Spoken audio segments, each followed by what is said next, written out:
Before we begin, I'd like to introduce myself to those of you in the room. My name is Barbara Schuler, and I do a radio program on a station from Monterey called Discovery, which is usually on Wednesdays from 1 to 2:30, and it's going to be now on Thursdays from 11 to 11:30 to 1 o'clock. And it's my privilege to be here to do a taped interview for my listeners. So for the listeners, I would like to say that we're at the Kennelim Campgrounds in Santa Cruz, and this is an interview with Her Holiness Mataji. Mother, today there were many things said about Sahaja Yoga, about your philosophy, and very little was said about who you are as a person. And I thought it would be good to start out with some questions about who you are, who were you as a child, what people influenced you, what brought you to the place you are today as a luminous being sitting before me and before us. I'm a very ancient being. The problem is like this.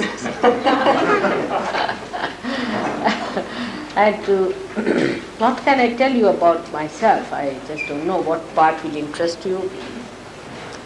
But only thing I can say that I was born with this understanding and awareness that I have to find out a method by which I could give mass realization to. I was a realized soul, of course. I knew all about it from my very childhood. But the problem was that how to make many people get it. Because if one person gets it, or one person has it, if one person is an incarnation, people don't understand. Not only that, but they may even try to destroy such a person. That's what happened to all the saints who came on this earth. Christ was crucified, Muhammad Sahib was given poison, because they were ignorant. They did not know what it was, what was he saying. So it was important, first of all, to find out a method how to give them mass realization. And from that angle, I just thought that this is why I am on this earth, and I have to do this job, for which I wanted to study about human beings. I took my birth in a Christian family, and that too a family which was Protestant family, because I felt that Protestants are fanatics but very sophisticated.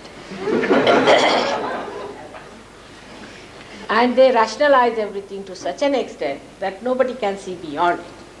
So I better take my birth in them. And my father and mother had already taken births, whom I had chosen as my parents. They were great people, realized souls, and especially my father was a person who knew why I was on this earth. Even my mother knew about it.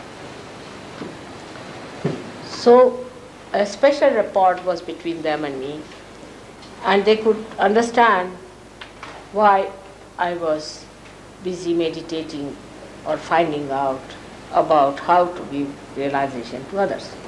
Then I would say my father was a very learned man who knew about 14 languages, who translated Quran-e-Sharif into Hindi, who was a member of the Constituent Assembly. He made our constitution. Also, he was the only Christian to be elected in those days. And then my mother was a honors in mathematics, all very well educated and nice people. They dedicated their life to the cause of freedom of India.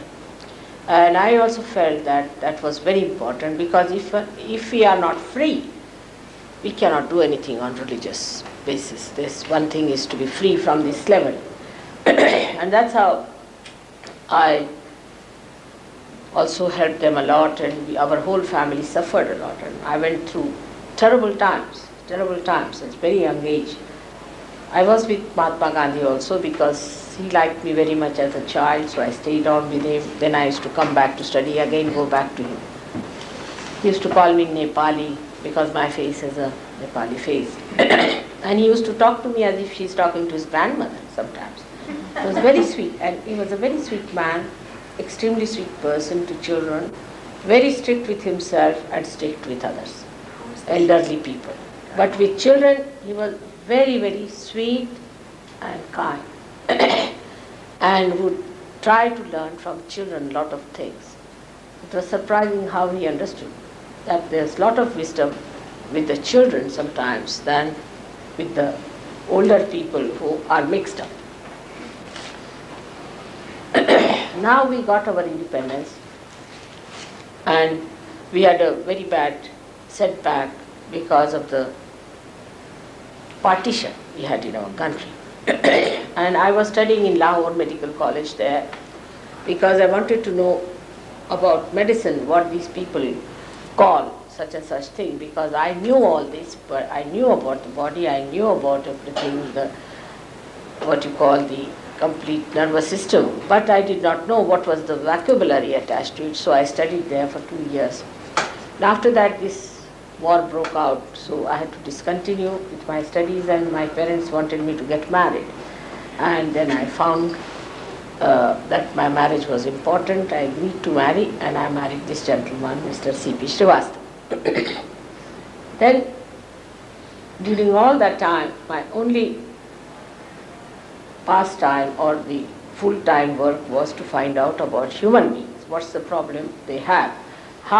What they avoid reality, how they shun it, how they run away from it, what are their problems, how are they seeking, what do they have to offer, what will they accept, how to handle them. It was quite an intricate question. Every person provided a new sample of problems, and I had to fight it out in a way that it was a system which I knew how to do it, because to enter into somebody subtly to understand the problems of the Kundalini, you can go into the journey and find out about a person.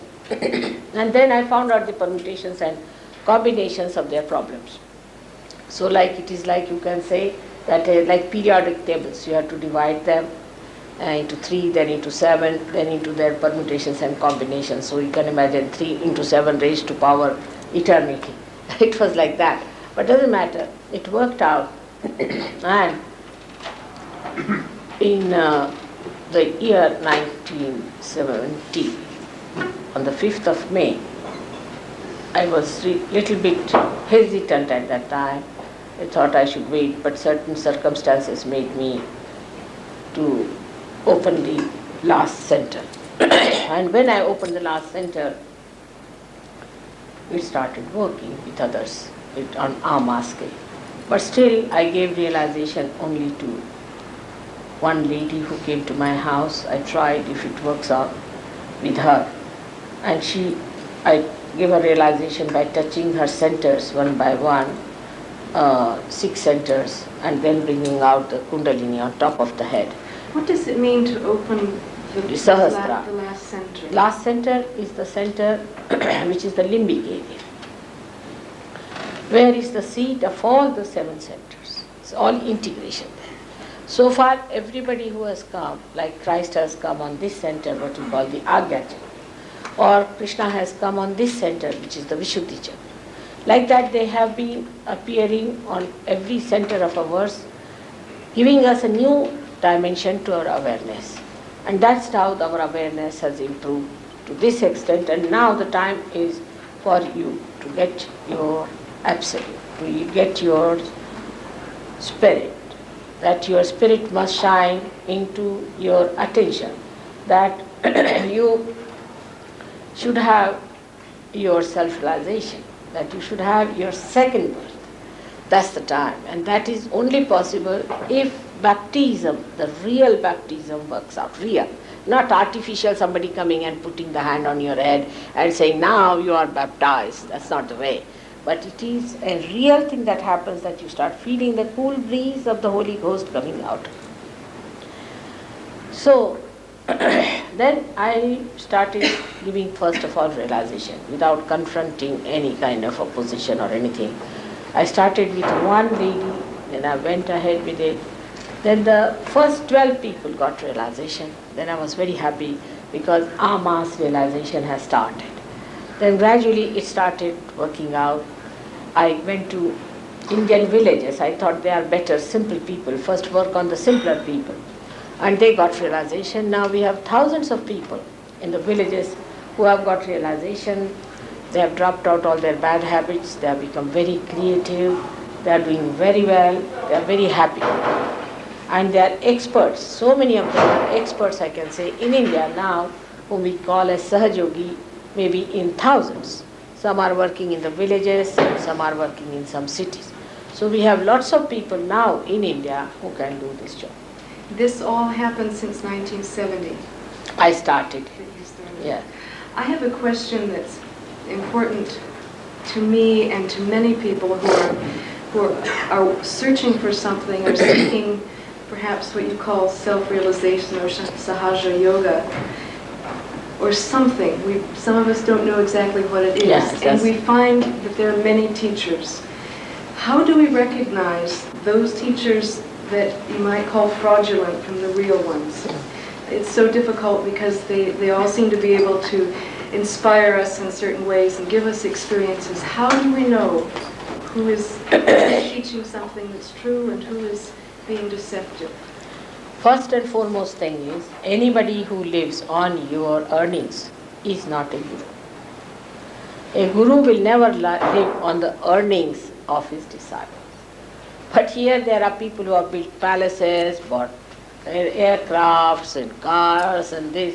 I mean, this is something one should understand. It's so open to you to understand. I mean, I cannot understand more obvious thing that this one is. That it's a parasitic living, and you cannot have a parasites as your gurus. They can be parasites, but not your gurus. That's one of the things. And if you get, I mean, you can retain some people, you know. If you want, because you are rich people, you can retain some. That's a different point. But you cannot have them as gurus. Guru has to be a higher personality, you see. Now, you have seen Christ was such a great incarnation. He didn't take any money from anyone. He was a carpenter's son, and he used to do carpentry himself, and he lived like a modest man. He never lived with big cars and big houses. It's not necessary, because such a person is himself is a very big king, you see, like a big emperor. He doesn't need anything. An emperor doesn't need anything, because nothing can give him comfort except that he himself is in complete comfort. So such a person doesn't want anything. So you must see that such a person has no needs of comfort at all. He can sleep on the grounds, he can sleep anywhere. Now, in this life, I should say I come from quite a wealthy family, or married to another wealthy man. You can say that way, according to your own relative ideas.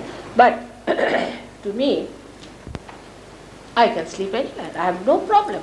I have no problem of food, no problem of sleeping anywhere, no comfort. And I find it is beyond my self-respect to live on the earnings of others. It's not proper. But you are my children. Supposing now you bring a flower to me or something, it's all right. But I can't have a palace out of your money and all this. It's absurd, absolutely absurd. So this is one thing one should know, that it pampers our ego, that we can purchase our guru. We can purchase our self-realization. You see, this is a very subtle pampering, and that's how people accept. You see, they don't want to accept a person who says you cannot offer anything, it's too much for them. Or maybe that, secondly, could be that people think that if you pay something, then you get attached to it, you go through it, whatever it is. Say you have paid for a ticket, and you find that the whole play is horrid, you can't bear it, but you have to go through it because you have paid for it. That's a human nature, you see. That's a human nature. I have seen that they do it. And that's what it works out. But this is very gross level, I'm telling you. But another should be that in these modern times it is promised that you will become prophets. You have to become prophets. So you must see, have you become prophets out of these? It's easiest is to see the disciples of this man. Any XYZ who says he's a guru. Now what is happening to the disciple? Is he a free person? Has he got any knowledge? Has he got any mastery? What has he achieved by being with that person? Now you have seen here there are Sahajogis, one better than the other. You talk to them, they are knowledge. Some of them have met me only for say 8 days or so, they have become knowledge. So what have they achieved, you should say. What is their style of life, their pattern of life, how they behave.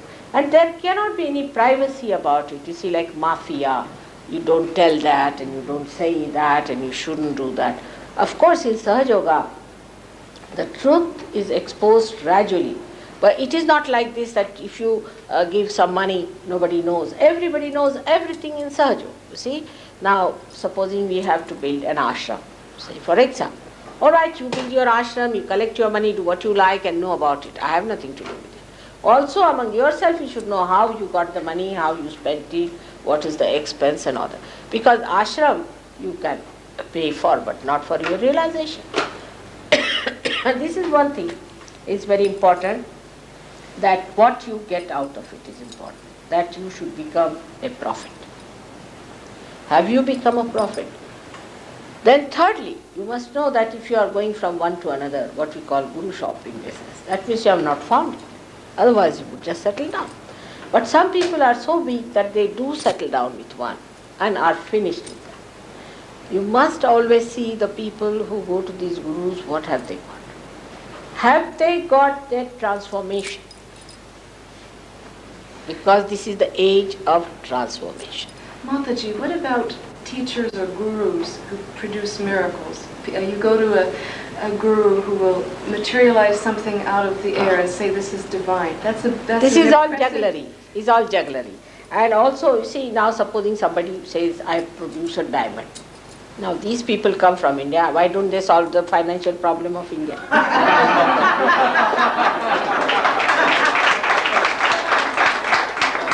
Secondly, you see, at every point they can be challenged. You should say that, then all right.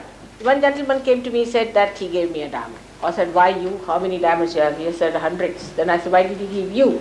You should give to your driver who hasn't got a diamond. You see, that is what it is. So it is all jugglery. You should see those who materialize. What have they given you? They have to give you something eternal. If they talk about God, God is not going to give you diamond. Which God has given diamonds to people? Have you heard of anyone giving diamonds? No. So you should ask for something which is the highest, which is the suprememost. Now the fourth thing, which is very important, that whatever experiences you get, for example, some people start just like jumping, some start shouting, some start behaving like animals, and they say, oh, that's what is coming out, you're taking out, you see. They feel very bad, they get horrible diseases, they get into troubles, and they get into pains, and all sorts of things, and contortions. They say, now your subconscious is coming out. Nothing has to be brought out. That's one thing you must know. The subconscious, as I told you, is on the left-hand side, and the supraconscious on the right-hand side. What you have to do is to ascend in the center and come up. Above your head is the super consciousness.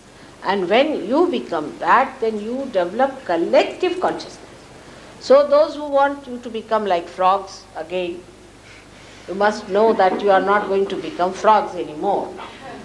That's not anyway evolution. The evolution has to go higher, not becoming frogs or earthworms, you see. And if you start crawling, it is simple mesmerism.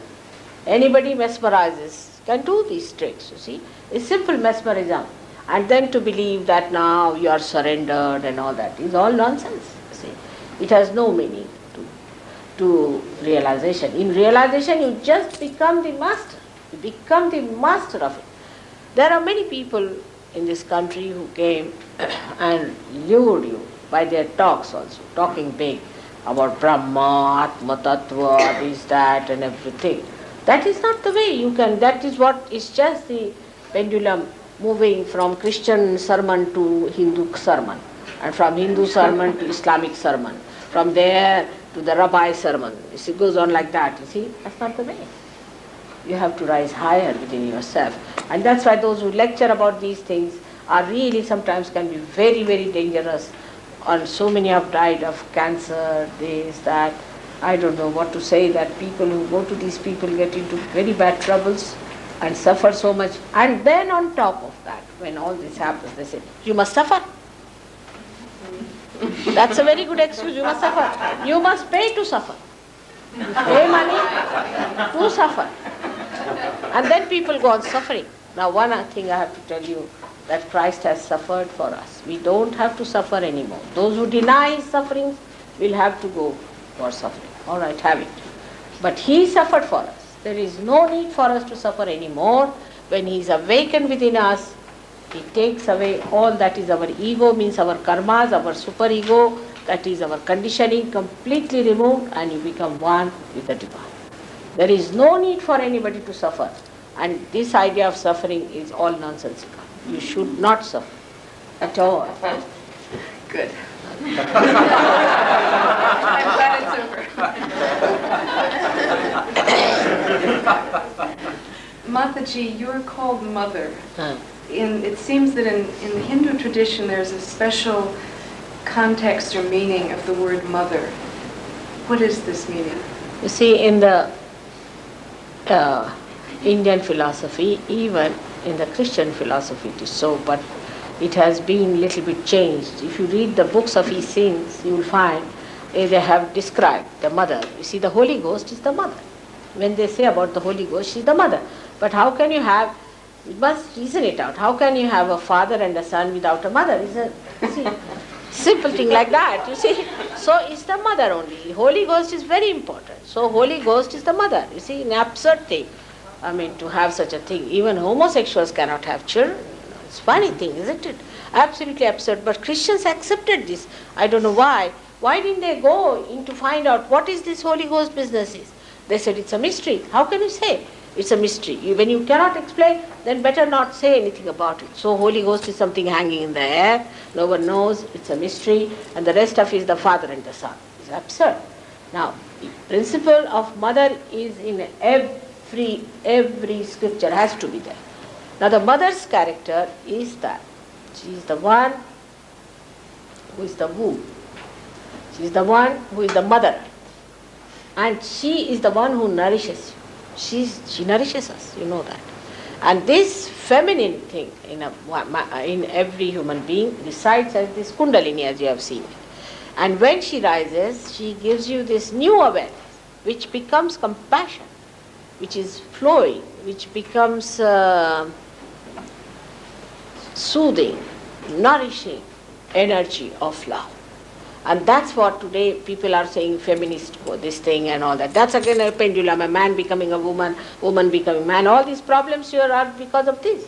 But when you move spirally upward, then where do you move? You become a personality full of compassion, of love, of universal understanding through collective consciousness. And then you rise up to a position where you become universally conscious. So that is what should happen to you. And if that happens, then we should say that your motherly qualities within you have risen. And that's what we have so far neglected. You do not become a woman, but you become motherly. First the father, then the son, and now the mother. All right? What is the role of woman in this world, the role of the feminine principle? I would say, I don't say that women who are born as women only have the role. Even the men have, everyone has, because everyone has kundalini within them. But the women must know that if they are women, they have a greater responsibility. Not that they should sit at home and only look after children and brood and then nag the husbands when they come home. That's not their role. The role is such that they have to be forbearing. Any person who is the mother has to be like the mother earth. How much she is forbearing, how much she suffers. We dig her out, we torture her life, still she is giving all the time, she is soothing, forgiving, bearing it out. We are doing so many sinful things, I mean she should explode really, that's the way it is. But she does not. She is very careful, she slowly informs that now get out of this place, it's rumbling. She is so kind. See, that all should come to us. So it's not that it is only the women who should settle down with these qualities, but the time has come that men have to have these qualities. Otherwise there will be always an imbalance. So now the men have to become extremely kind, affectionate, compassionate, give up that competitive spirit, that fighting spirit like Napoleon had. All those ideas are outdated. Now whom do you respect? People like Mahatma Gandhi or Abraham Lincoln. Everyone, an American should think of Abraham Lincoln. Yes, indeed. Mother, what are we doing here? What is the purpose of life on Earth? What are human beings walking around on this planet for? You are specially made by God, you are specially chosen by God to be human beings, and you are here with a very great purpose. The first purpose of God is that you should become the vehicle of God's powers completely, so that He flows through you. He flows into this atmosphere, into this universe, to make it a divine place. When you get realization, what happens? All your abnormalities drop out and you become very normal person. And these vibrations of cool breeze start flowing. With this now you can give it to Mother Earth. You can give it to the plants. You can give it to the trees. The whole thing becomes a garden of Allah, where you reside in complete joy and happiness. The second purpose is that God has prepared you now to settle into His kingdom. That's your throne. That's your right to be there. It could have been short-circuited at a time when Adam and Eve were called and told not to go into this so-called book of knowledge or the fruit of knowledge. But they didn't listen. You see, if you give freedom to someone, then what's wrong? So they started doing things which were brought to them by a satanic force, and they accepted it. So that was the original sin we have committed. So they had to take incarnations, do all those things, and now brought it to this level where human beings have to be brought again back to the position where they were to go.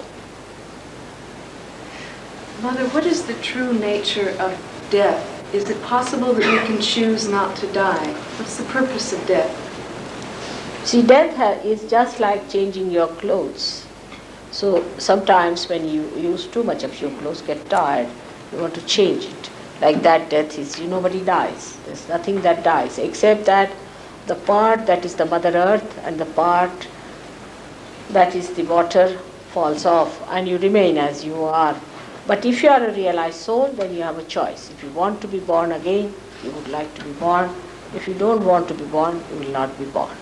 But after realization, it becomes your choice. If you want to die, you can die. If you don't want to die, you need not die. But you won't, because you think that let us die and come back as new people again to help Mother. Many of us have heard discussions or read in books about the evolution of matter, the evolution of substance. What are your views on evolving matter, and how does this relate to our own physical matter in our bodies, our cells? So the matter did go into evolution, you know that. And when the carbon was established, actually our first chakra was established, that's carbon, which is tetravalent, and carbon is the one we started producing amino acids. You see, when amino acid started manifesting itself, then the other processes took place by which the evolution of, say, from amoeba to human stage took place. That also we understand very well after getting realization how we became from amoeba to human stage. And after human stage, we have to achieve our self-realization, means the spirit which is in our heart has to manifest in our attention, or we have to feel it on central nervous system. But what is the relationship between matter and this? We should see that point is important. Now through the matter, all our centers are made. For example, the two centers that are down below are made of the Mother Earth principle, and then another one and another one like that. All these elements have contributed to make the centers, and these centers are just like mirrors made, and the reflection of the divine falls on them. Then at a human level, the matter improves so much, goes into such evolutionary processes that the reflection at the heart level improves so much that the spirit shines there and the kundalini is properly set for your evolution, which is the epitome of evolution. Like this instrument that is made one by one, first collecting this part, that part, then put together. Now the time has come for you to be put to the mains. Now this has nothing to do with the electricity, if you see. It exists without electricity, but it can carry the electricity. In the same way, we become the lamp, and when we become the lamp, the light can be brought in and we become enlightened. So there is a big relationship between the lamp and the light. But light can not exist without the lamp, so lamp has to be there. Mother, can I ask you a question about sex? Yes, please. It was stated today that sex has nothing to do with evolution the way it's been described in Sahaja Yoga. What does this mean? You see, the thing is that we think that by doing sex or by going into sex we can evolve is absolutely false. You have not become a human being from amoeba to this stage by doing sex, because animals all do sex, everybody does sex. If they do it or not makes no difference. The thing is, the evolution takes place only through your seeking. When you start seeking something, then only you evolve. And the seeking first was for food, if you see in the animals, was for food. You see, sex was spontaneous. They don't think about it, they don't read about it, they don't have any education about it, nothing. Sex comes spontaneously, just like your breathing, you see. You don't have to have, as you have in your schools now, teaching sex. What is there to teach? I don't understand. I mean, it is such a spontaneous thing. On the contrary, the more you talk about it, the worse it becomes, you see. And the more it becomes a brain thing, you cannot do sex with your brain, you see. So it's all a nonsensical thing. All these things have added to your problems of impotency and all sorts of things in this country. Too much thinking about sex. At the time of sex, you are nowhere.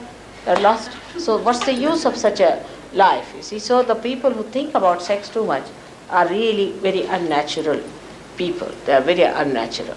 To be natural is to keep it spontaneous, to live very spontaneously. Of course, as an Indian lady, it is too much to speak on details, but I would say that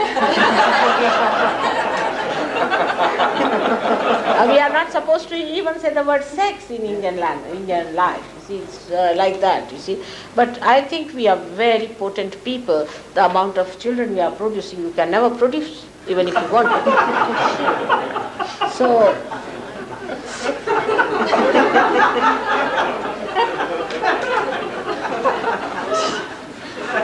now the thing is that as a mother, I give all sort of grace to these people, grace marks, I should say, when they said that the sex can take you to Kundalini.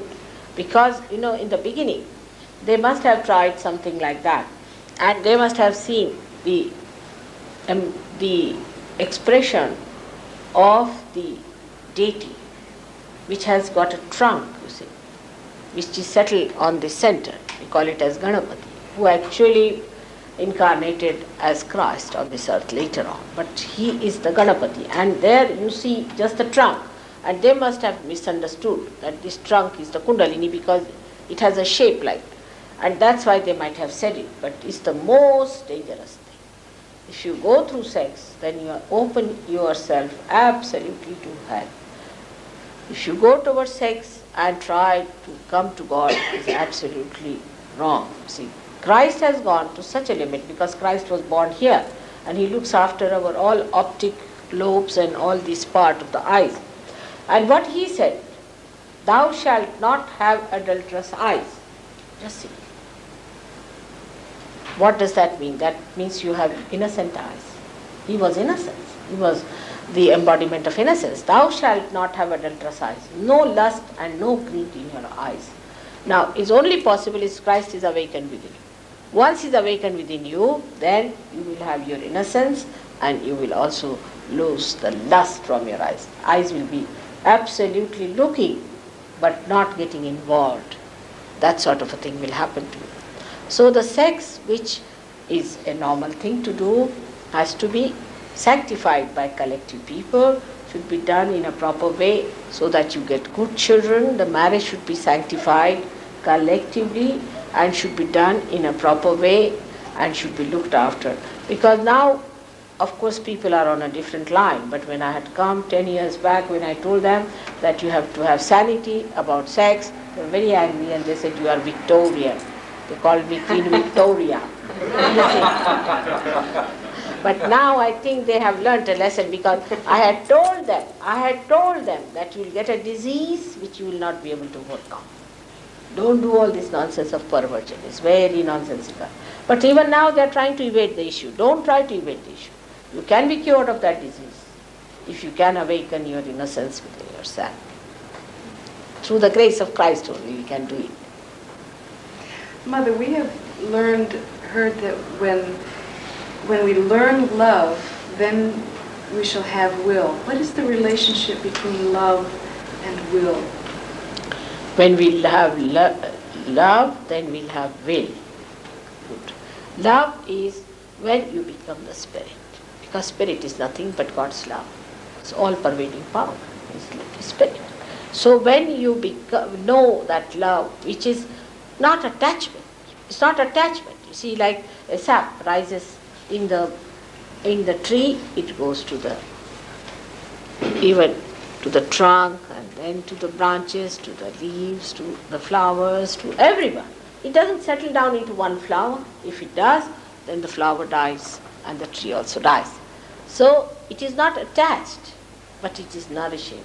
It does what it has to do. That kind of a love, which is absolutely without any conditions, unconditional, without any lust, without any greed, that kind of a love, when you will know, that is only possible when you will become the Spirit. Then you will know the will of God. The will of God, what is to be done. Because you don't know. Now you have to, then when you get your realization, what happens? This cool breeze is like a computer working. You ask the computer, now, should I do this work? If it is yes, you will have cool vibrations. If not, no vibrations. So you will know His will. Thy will be done. You see, how do you know His will? Then you just know. You become the knowledge. When you become the knowledge, when you become the love, then you become the knowledge. Even in everyday life, if you love somebody, you know a lot about that person. Mother, this afternoon you said something very interesting in response to a question by a woman. And the response that you gave was that service and sacrifice are a myth, or is a myth. Can you describe what you meant by that? You see, when I said that when you become a saint, in the sense when you become a realized soul, you find that you are collectively conscious. Then what happens that if somebody has got a problem, you feel it on your fingertips. Now you rub your fingertips and the person feels all right. Now you have done no service, you have done no sacrifice. It's your finger that is in trouble. Now if you rub your finger, who is the other? You see, this comes out of ignorance. And those in India, actually, they knew it so well that those people who talked of sacrifice and service were called as Shudras, means untouchables. That means they had no knowledge about it.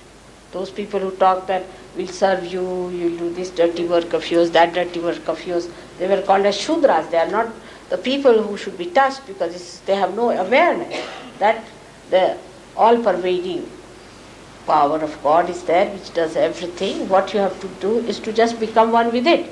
And once you are one with the whole primordial being, say on your body, if there's a pain somewhere, you just rub it. All right, you rub it and it's all right. There's no obligation on it. In any way, you have not served anyone, you have not obliged anyone. So the concept that you are one with the whole itself is the noble concept. And those people who do not have that concept cannot understand. They think we are serving others, we are looking after others. Who is the other, I ask them. Who is the other? That is why this is the concept with which Indians have always lived. That's something good they have.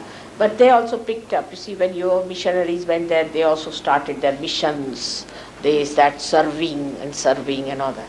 Now to the poor people, now how do we serve? We serve in this way in Sahaja Yoga, that once they get their realization, they don't remain so poor at all. You see, because first of all, the poor people have bad habits of drinking, all those things drop on. So all that money doesn't go into nonsensical things. Secondly, they get those vibrations. Now whatever work they are in, they become dynamic. They have no health problem. They don't have to go to the doctors. They become healthy people. Mentally they are so alert that they do better than any other. We have seen people who came to me and said that our children are very bad at school, must do something about them. When they got their realization, now they stood first. They got all the scholarships, everything. They are doing so well. So such people become also materially better off. They don't become extraordinarily rich, but they become materially well off, satisfied people. You see, also dissatisfaction is another poverty. Because you are dissatisfied, I think those are the greatest poor people, because they are never satisfied. But the people who are realized souls are satisfied souls, they know how to live well, and they are helped. Like Krishna has said it, yoga kshema vahamyam. He said, I'll give you kshema after yoga. First he said yoga, and kshema means your well-being. So well-being acts after yoga, not before. Mother, in the West there's a great, especially I would say in this part of the West, on the West Coast, there's a great interest in subjects such as Kabbalah, tarot, astrology, spiritual alchemy. How does Sahaja Yoga relate to these? What are your I views can't on understand. That means they are not seekers, those who have such interest. You see, because these things relate to a material life. How do they relate to a material You see, life? because Kabbalah will tell you when will you get married, or how much money you'll have, what race you'll win, all those things. You see, God has no interest in these things. You see, all these things are spiritual alchemy. How will you change this into gold? And what does it matter, gold and all those things? What are so important? Isn't it the most important thing is to be your spirit? And those who are seeking the spirit are real seekers. All others are seeking money in some other form. You see, and then when they go to these people, actually these are nothing but spirits, and they get possessed by spirits, and they have a horrible time. You see, one should never indulge into these things. Christ has warned the most of all, and we are doing it. So often it's very wrong to ask for anything material like that. Why should we have easy money like that? It's not good. I think through some spirit helping you or something. I don't know if it really helps. It may a little bit help, but give you later trouble. Like one lady had a problem with her husband. You see, she said that he's a bad man, he's a flirt and all that. She went to such a woman, and he became, as far as she's concerned, he gave up flirting, but he started racing. Then he got lost in racing. Then she went there and she said that now he should be all right from racing, he should get out. So he started drinking. And after some time he started doing all the three things, you see. So it was too much. So this kind of nonsense we should not indulge into if you are seekers. But there are a category of people who are seekers, that's what I feel. And those who are seekers are getting into it should get out of it and get to your spirit. What's the role of the artist in this work, this Sahaja Yoga? An artist, artistic work, like music and Great, painting. tremendous it is. You see, those people who have been realized souls have created eternal art. Like we can say, Michelangelo was a realized soul. So his work is eternal art. They produce art which creates vibrations. You can feel vibrations from him. In the whole church, if you go, you feel horrid, but when you go to Sistine Chapel and see his work, the whole thing fills you up with vibration. They are creators of vibrations, imagine. The musicians like Mozart creates vibrations, but Wagner, you see. So they are the people who are realized souls. You have some tennis players who are realized souls also, perhaps. Tennis players? Yeah. McEnroe is a realized soul. And Borg is also. And my grandchild told me, you know why Borg has retired? Because another Sahaj Yogi has come now, the younger one, so give chance to him. And that's why he is very honorably retired. It's because when McEnroe speaks, you must have seen, he tells himself, John, now behave yourself. They are in the third person. And that's why people don't understand him, and he doesn't like to be insulted. And that's very true. Anybody who is a saint doesn't like him to be insulted. So like that you have so many people who are realized souls, we can say. Even the Princess of Wales is a realized soul, and the new child is a realized soul. So there are so many people like that who are realized souls. the listeners who will be tuning into this program on the radio won't have had the experience of being in your presence. Some of them may have who are in this room. What can you say to them about how to become a realized soul, or how to achieve this cool breeze that comes from At the beginning touch of my lecture, if you tell them that they should put their hands towards the radio, just turn the radio, they might feel the cool breeze. If they don't feel it, then tell them to put the right hand first till they feel the cool breeze, and left hand up as if ventilating out. And then the left hand towards the radio and the right hand up. It might work out because it has worked in Hong Kong. Well, I'll tell you something interesting. I interviewed Danny and Doug before you came so that listeners would have a chance to come here. And one of them called me and said that he went into a meditation in the afternoon and felt the cool breeze just by hearing them talk. See, if Saj Yogis can do it, then when I am talking, it should happen.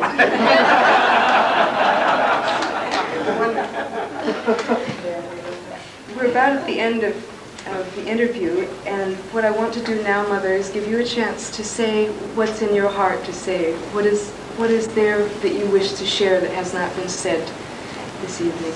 You have to say that America is a great country in the universe. It has the place of the Vishuddhi Chakra, which is the center of responsibility and discretion. And they have been so responsible so far. They have given such noble ideas of democracy and of freedom and all those things which are really all belonging to God's ideas. And when they talk of all these things, we must know that there is something much more that they can give to the whole world. So many saints are born in this country because they realize that this is the country where they will be able to prosper better into their spirituality. So it is a very great responsibility of Americans to understand that we have had great leaders, we have had great noble ideals, we have got great saints living here. So many are anxious to come down here. Only thing what we have to do is to establish within ourselves our spirit and to be ready and prepared for this great, tremendous work that is going to come now. And this is what the world has to do. If emancipation of the humanity has to take place, it has to take place only from inside out and not outside in. Another thing I would like to tell, that the danger is not from outside for America, not from anywhere else. It is from within themselves. So be careful. We have to be careful about ourselves, the way we are destroying. When we say what's wrong, we go headlong into our destructions.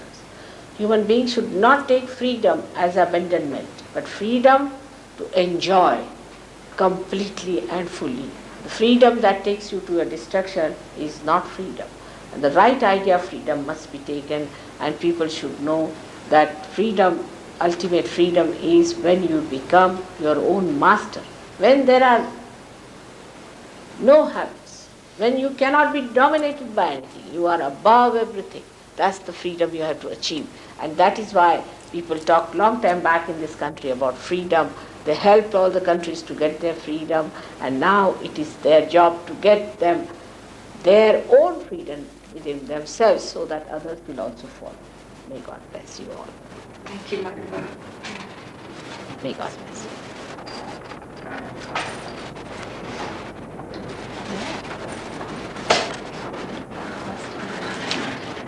Good?